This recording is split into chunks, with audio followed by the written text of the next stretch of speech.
Hey everybody, it's SakaeCFV here today, and I am going to be doing a deck profile of Ultimate Riser Mega Flare.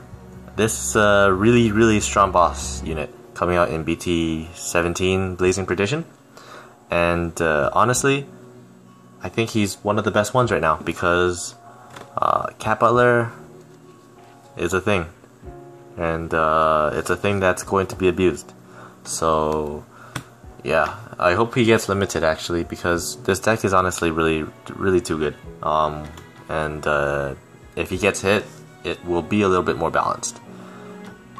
But without any further ado, I want to get into this deck, and hopefully this won't be too long of a video. So our main vanguard is Ultimate Riser Mega Flare, and this is the only grade 3 that I'm running in this deck. So this is the Quadra 3 deck variation, or that's how they call it, I don't know. When your if this is in Legion and your vanguard attacks, if you have 4 or more rested rear guards, not rear guards, units, this guy gets a +1 critical. So when your vanguard attacks and is boosted, that's 3 rested rear guards. All you need is 1 other rested rear guard and he gets the plus crit every single time. So that's not too hard to pull off. He's always gonna have that extra critical. Yeah, that's a lot of pressure every single time.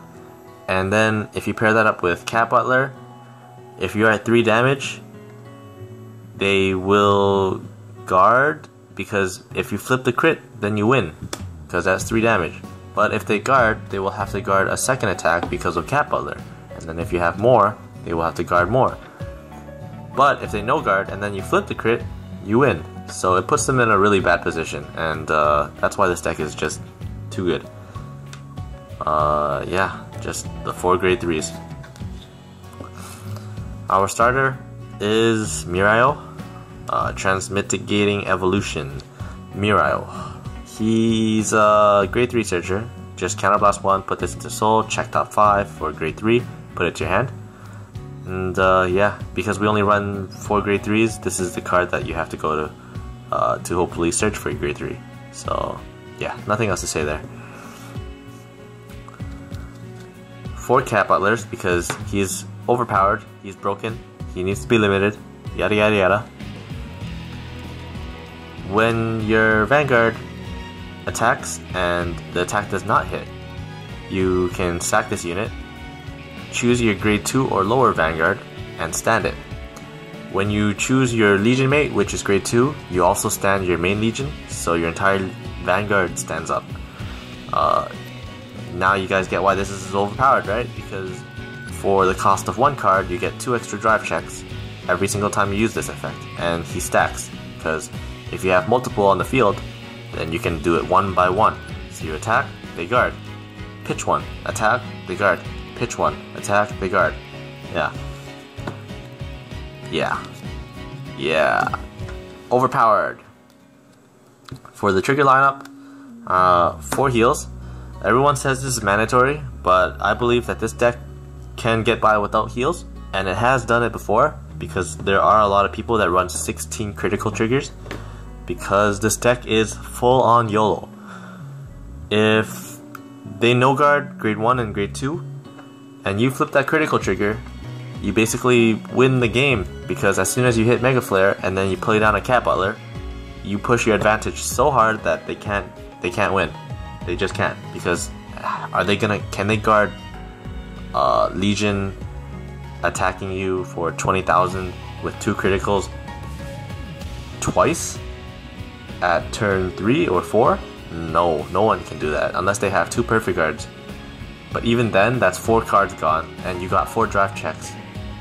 You secured your victory. They have no pressure anymore. So yeah, that's why people run the 16 crits. I personally don't think that heals are necessary, because with the criticals from Mega Flare, you won't be ever at higher damage than your opponent. It's very unlikely that you will. That's why healing is pretty meh in this deck. I'm planning to drop it down to 2, but right now 4 is working really well, and I don't really care that much, so I just kept it at 4.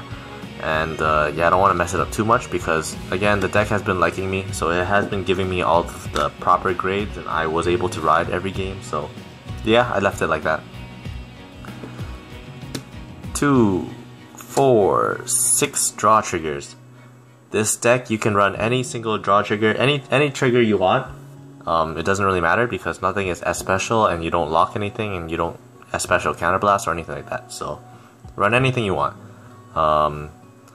6 draws because, again, we are running 4 grade 3s, and we are running a lot of good cards. So hitting any draws is like, it's really good because you draw into a lot of your essential cards, and every card in this deck is good.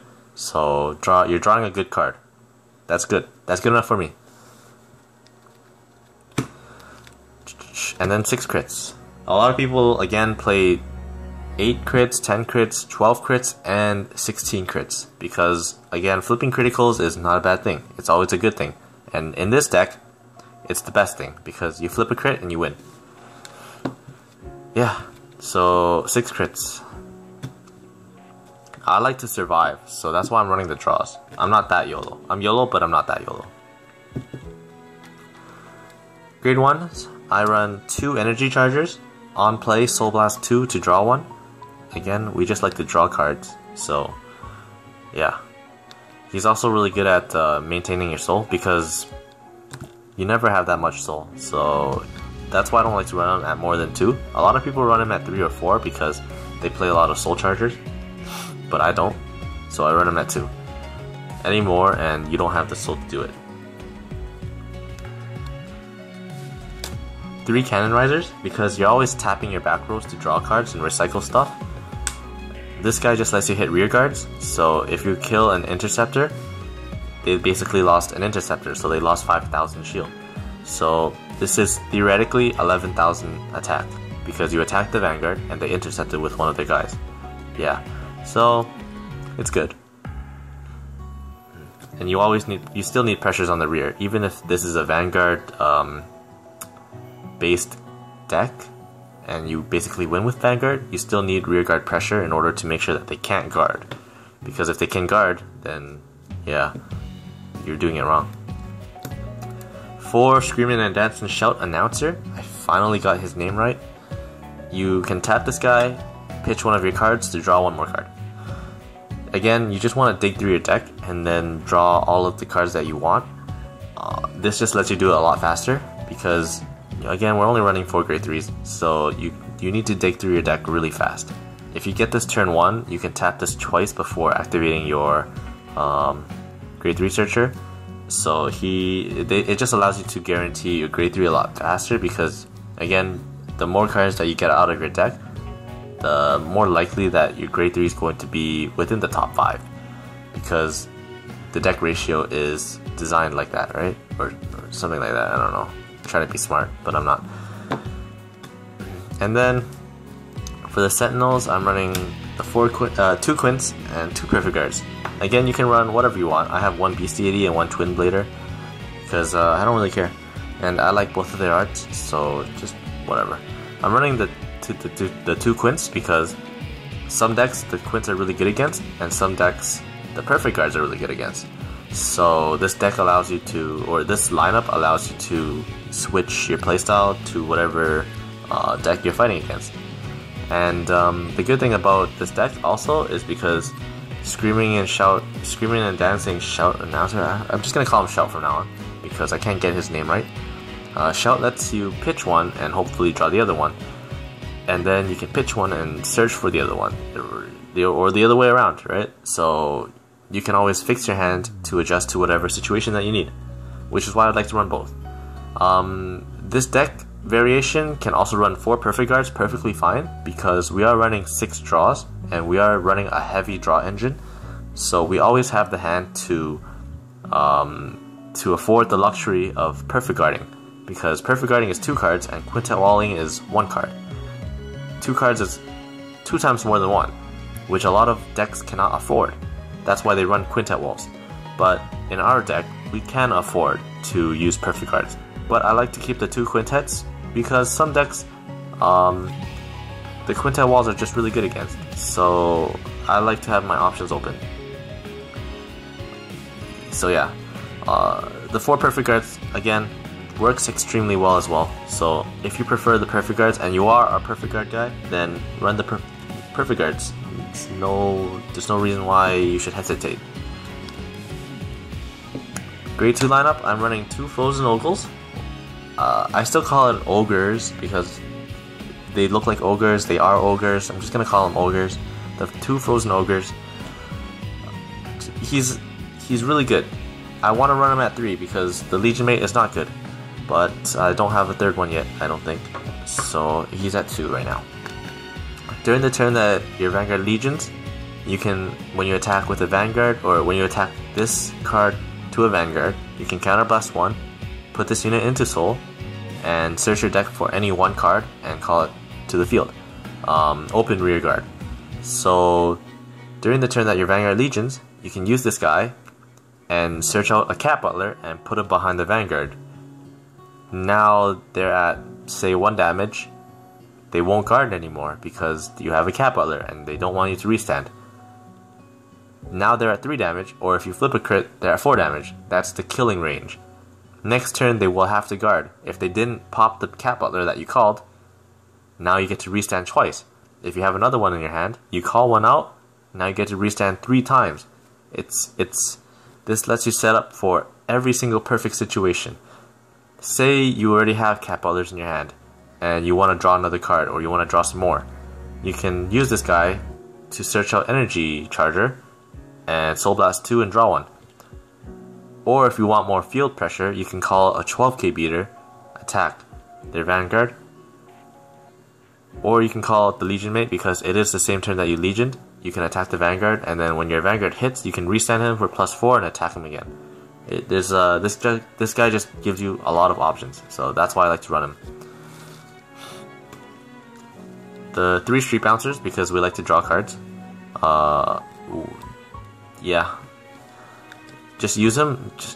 Whenever you get him, just use him, because he has no downside. You lose 1 column pressure, but this deck is based off of single Vanguard columns pressure, so who cares if you lose out on 1 attack? No one does. 12k beaters. Same reason as the 10k beaters. You just want pressure from the rears.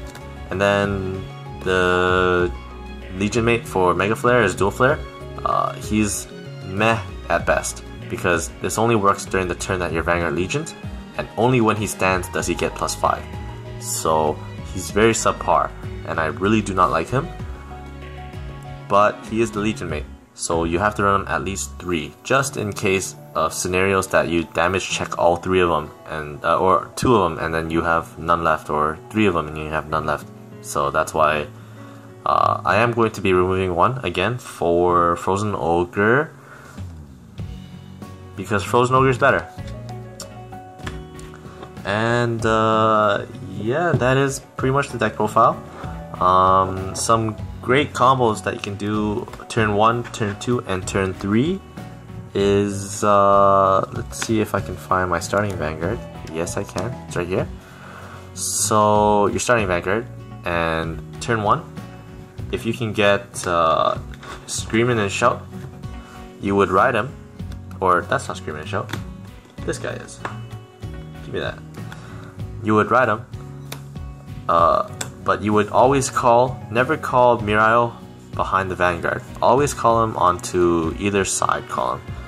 Reason being is because turn 2, when you get a Street Bouncer, you can tap, draw 1 card, counterblast 1, put this guy into Soul, search top 5, and then if you have a 12k beater, you can move Street Bouncer back, call the 12k beater, and then you can attack their 7k Vanguard for 12,000, and that's a 10k shield, right? So it's just a Street Bouncer allows you to put off a lot of combos. And then this guy goes into your Soul after he's used already, because you have to tap 2, so you lose 2 rear guards, but you technically only lose 1. You can play Energy Charger, draw 1 card, because now you have a perfect 2 Soul from grade 1 and grade 2. I mean grade 1 and your starter, you draw 1 card. It opens up a lot of plays. And again, you want to dig through your deck as fast as possible, because a lot of games you don't actually get your Mega Flares very early, and you have to sit on a grade 2 Vanguard for a pretty long time. It's not bad, because you're still applying a lot of pressure, because they still have to guard every single turn, and they're still dropping a lot of cards every single turn, because if you flip that crit, as soon as you hit Mega Flare, you win the game, because you can call Cat Butler and then they're at 3 damage, and then if you flip a crit and they don't guard, you win. Yeah, Cat Butler's just too good. Too good. Anyways, I hope you guys enjoyed the video. I will be coming out again with some more deck profiles. I probably will make a Genesis Witch deck profile, because I do like that deck a lot, and I don't see any deck profiles of it online. I will probably also make a deck profile of my Riviere deck when it comes in. It's the Legion with Troyes. I just said region because I don't know why. I have an accent now. Yeah, it's a really good deck, and I don't see anyone using it, and I haven't seen a single deck profile of it, and I'm really sad because the deck is really strong and it has a lot of potential. But hopefully you guys enjoyed this video, and I will talk to you guys later. Hopefully you guys enjoyed. I said that like 3 times. And yeah, see you later.